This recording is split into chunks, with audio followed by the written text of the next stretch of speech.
السلام عليكم ورحمة الله وبركاته. تدوينها الصوماليات وعبد محمود قلعي برنامج كيدين كيما يشري معad كوالدنمو wuxuu badanaa ka hadlaa arrimaha qoyska iyo caruurta laakiin mararka qaarkoodna wuxuu diiradda saaraa arrimaha siyaasadda iyo ma garanaysaa bulshada sababtu waxa weeye haddii bulshada iyo siyaasaddu inoo hagaagaan qoyskuna waa inoo hagaagaya walaalayaal sidaad la wada socotaan waxaa dhowaan magaalada Garowe ka dhacay caleemasaarka madaxweyne Saciid Cabdullaahi Dani oo mar labaad loo doortay inuu qabto xilka dowlad goboleedka Puntland muddo 5 sano ah halka waxa isugu yimid Soomaali inteedii magac iyo runtii ma garanaysaa talo wadanka ku lahayd oo talada haysay waxa kaloo yimid rag badan oo Soomaaliyeed oo wadamada deriska aynu nahay oo Kenya iyo Ethiopia madax ka ah waxa kaloo halka ka muuqday dad kale oo ma garanaysaa diblomaasiyiin ah oo wadanka Soomaaliya ku sugan Soomaalida halka ka soo qayb gasho isugu timid markaan eegay oo dowlad goboleedyada nimanka madax ka ah nimanka ma garanaysaa dowladda dhexe madaxda ka ah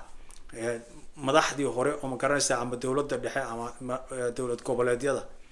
xubnaha baarlamaanka kuwa ka socday ma garanaysaa ururada rayid yani waxay ahayd meel aad iyo aad loo soo buuxiyo oo aanu hore u arag runtii xaflad madax loo sameeyo sidaas oo kale u ballaaran aan muddo dheer Soomaaliya ku arag waxa hadaba arintaanu ay muhiimadda aniga ay leedahay ma aha dadka ka soo qayb galay ee badnaantooda oo kaliya inay dad badan oo Soomaaliya meel sida isugu yimaadaan oo dan guud isugu yimaadaan waa wax muhiim ah runtii laakiin arinta muhiimadda ay waxa weeye in madaxweyne Xasan Sheekh oo Dani aanay isku fiicnayn sidaad ogtihiin muddo dheer oo runtii halka yimid runtii taasi waxay muujisay in ma garanaysaa hididiilo ay jirto iyo in madaxda Soomaaliyeed bal ay soo dhawaadaan oo danta guud iyo duruufaha ma garanaysaa ummadda si ay wax uga qabtaan runtii ay ma garanaysaa isu soo dhawaadaan markaan arkay dadka khudbeynaya qof walba sidoo u hadlay waxaad moodaysaa meel loogu talagalay dib u heshiisiin runtii iyo Soomaali in ma garanaysaa arrimaheeda runtii lagaga hadlo uma muuqan meel nin madax noqday oo la doortay kaliya in loo hambaliyo loo yimid uma muuqan arrintaasna waxay muujinaysaa runtii muhiimadda jirta oo ay baahida ay dadka Soomaaliyeed u qabaan in runtii midnimada iyo dawlad wanaagga iyo dawlad dhiska iyo isu imaanshaha iyo wada shaqeynta ummadda Soomaaliyeed sidii loo horumarin lahaa iyo sidii looga shaqeyn lahaa muhiimadda ay leedahay bay muujinaysaa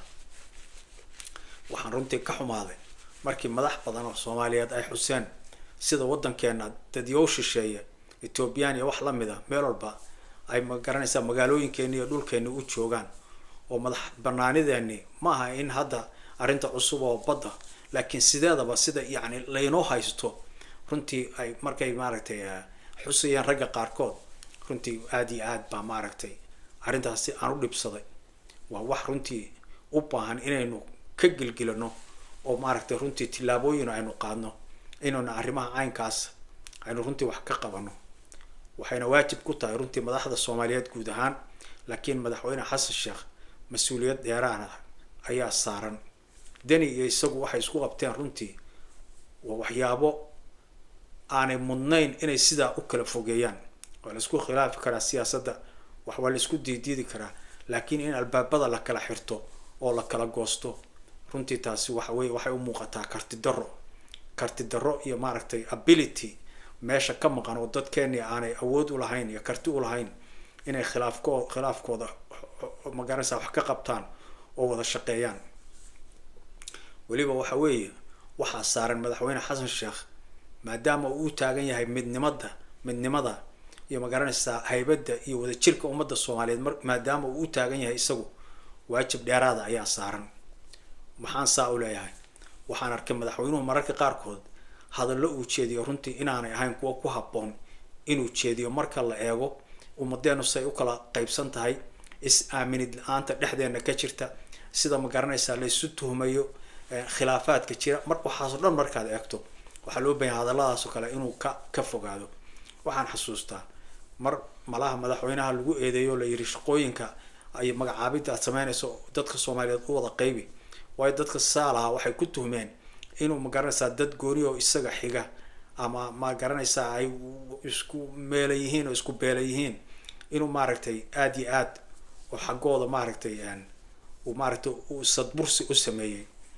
markii dhaliishaasi timid madaxweynuhu wuxuu ku jawaabay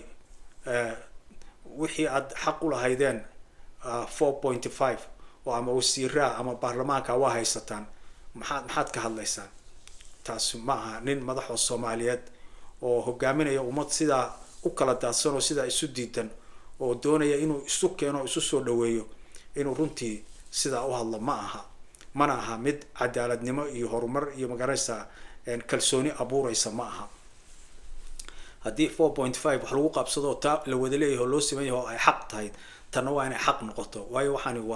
waa resourceski iyo magaranaysa shaqooyinkii iyo wixii dadka ummadda Soomaaliyeed ka wada dhaxaysay waxa kaloo meesha ku jirta oo xusid mudan in shalay tamaraan fiirsanayay ninka la yiraahdo boqor buurmadow oo runtii madaxweynaha aad u eedeeyay oo waxyaabahaas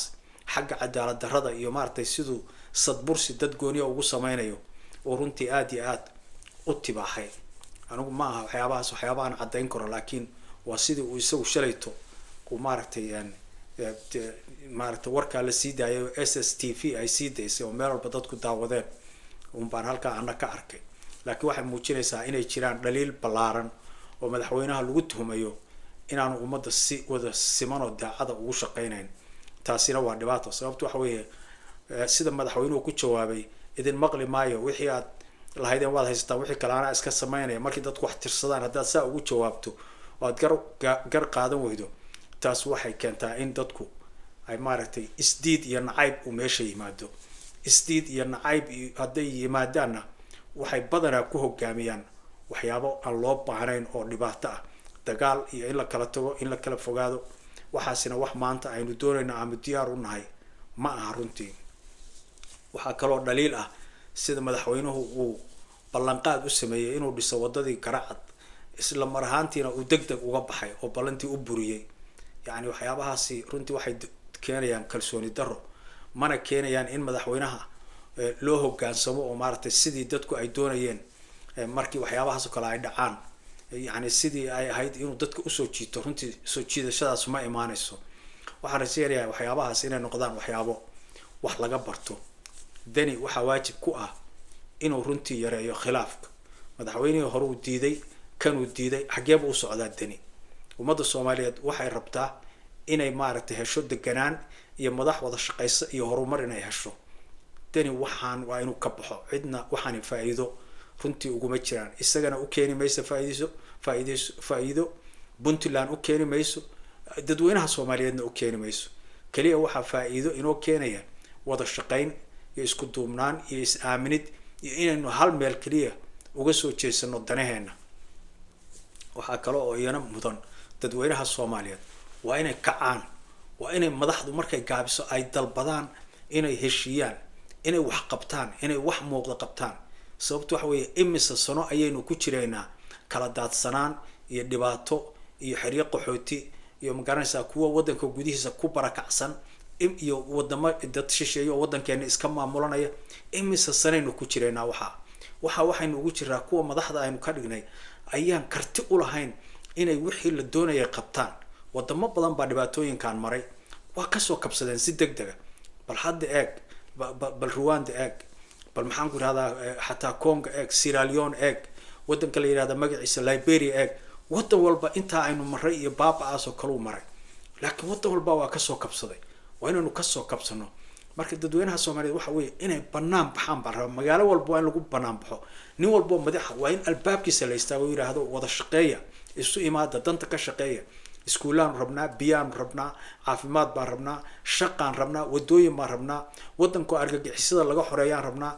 ciidamada shiyo naga tagaan rabnaa inaan ummad noqono oo sida ummaduhu u nool yihiin u noolaano baanu doonaynaa walaalayaal ma aha inaynu waxaan raali ku noqono yani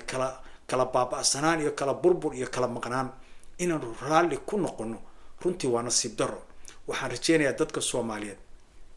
inay iska dhaafaan waxyaabahan macnaha lahayn waayo waxyaabahan macnaha lahayn oo qabyaalada iyo qoloqolada iyo isximintu ay kamid tahay way ogyihiin inaanay qofna waxba faa'iido u keeneen soddon sano iyo ka badan ayaynu sidaa ku jira qof ku faa'iideyna ma jiro maxaynu wax marka aynu ku baaba'ayno oo aan cidno ku faa'iideyn maxaynu u doorbidaynaa inaynu sii wadno taas waa inay joogsato wixii shalayto halkaa ka dhacay iyo dadka Soomaaliyeed oo isu yimid aniga waxay ii muujisay dad ma garanaysaa u heelan inay Soomaalinimo iyo inay wax qabtaan runtii diyaar u ah waxaan rajeynayaa oo Ilaahay ka baryayaa in halkaa khaatumo Ilaahay ka keeno oo ay ka dhalato midnimo iyo wadanka Soomaaliyeed inuu xoroobo iyo inuu ka baxo duruufaha adag iyo dhibaatada walaalayaal waa Cabdi Maxamuud Qala barnaamijkeedin ka iman jiray macadka waalidnimo caawa intaasan ku soo koobaynaa والسلام عليكم ورحمة الله وبركاته